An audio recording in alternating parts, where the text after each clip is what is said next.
But with COVID being such a difficult thing to navigate, right? So like we were speaking about earlier, public health, maybe they're holding back on saying certain things because of optics or because they don't want to get a certain reaction out of the public.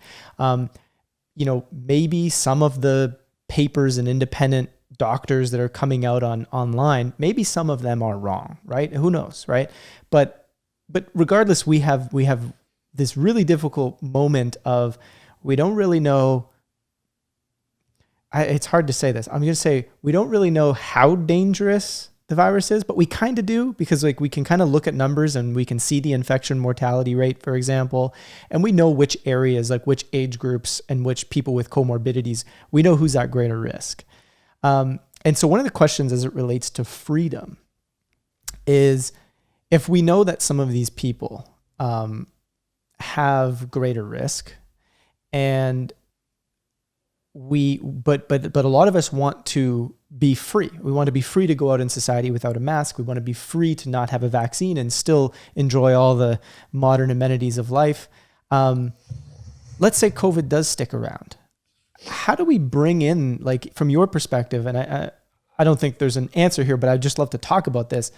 How do we navigate a potential threat in community when that threat doesn't really affect everybody, but it might affect a lot of people? Yes. Yeah, this is an important question to be asking. And it's not just about freedom, personal freedom at the expense of somebody else. Okay. Mm-hmm. This is about what kind of society do we want to have? Right. And what do we value as a society?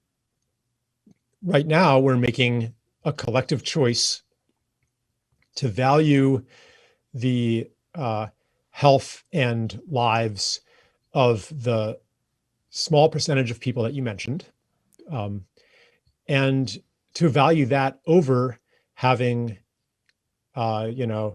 dances, festivals, choirs, summer camps, all of the things that are no longer permitted or happening under COVID. Right. And I can't say that that's a right or a wrong decision. But it is something we have to recognize, that we are sacrificing some values in favor of other values, that there are competing values at play here. And the reason that it's so important we can understand why it's so important to have that conversation by looking at the extremes. So if we were facing bubonic plague with a 50% mortality rate, I don't think anybody would say, well, it's, we should sacrifice 50% of the population so that we can have dance parties. Yeah. All right. Now, what if it's the other extreme? What if there's a very, very rare disease going around that is asymptomatic in 9,999,999 people out of 10 million? So 1 in 10 million people are going to die if we have an open society with freedom of assembly, festivals, parties, choirs, summer camps. Well, every life is precious, right?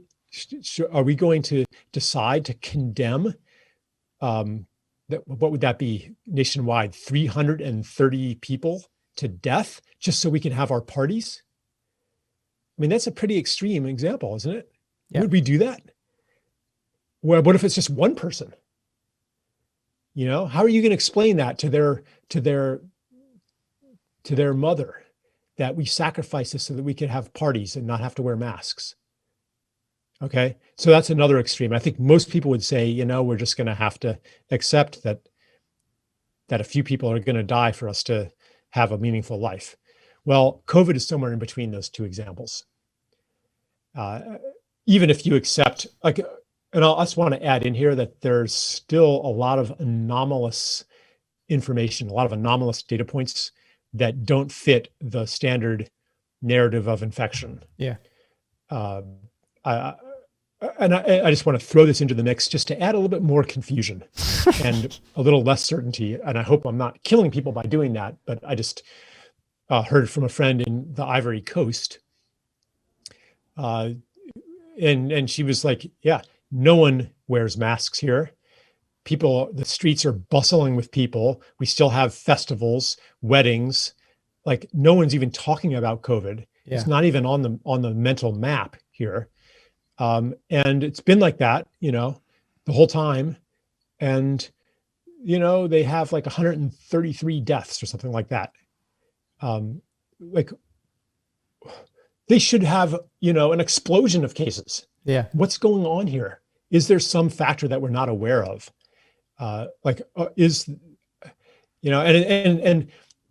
don't want to say, oh, then we should totally discard the diligent work of thousands of highly educated virologists and just say, oh, well, they're, deep state on the deep state payroll or something like that. If you actually talk to these people and listen to their podcast, these are sincere, intelligent people. Yeah. You can't exclude that data point either. But anyway, but that aside, if we take virology for granted, even then we have these conflicting values. And so what I way early on, I wrote this essay, The Coronation. And one of the things I went into was, why is our society so geared toward death avoidance, which is really death postponement, and risk minimization? Yeah. Why has that value become higher and higher relative to other values? And I won't answer that in this moment, but it is a crucial question. Otherwise, we could have the vaccine. Suppose the vaccine works. Okay. Suppose it doesn't have terrible side effects. And could we go back to normal? Not necessarily, because it maybe will prevent 3/4 of the deaths, but we'd still have, a quarter of the people dying.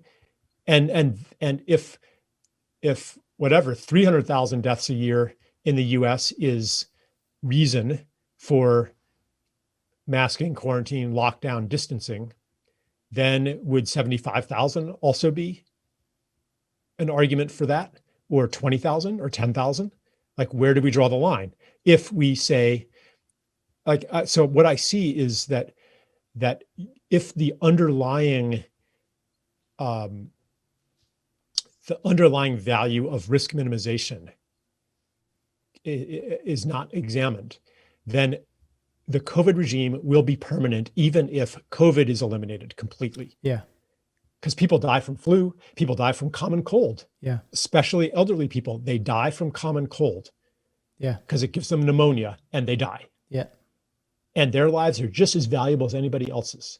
So the arguments that we have now for shutdown, lockdown, mask, et cetera, will never go away. They are permanent unless other values come to the fore. Yeah. Yeah. So I very much resonate with this. And, because even just as a little tidbit, like paradoxically, sometimes we hear so much one death is too many when it comes to COVID, but if someone dies from a vaccine injury, it's the common thing is, yeah, but it's for the greater good, right? What do we really mean when we're comparing, you know what I'm saying? It's almost like this, like you were saying earlier, the crisis of meaning.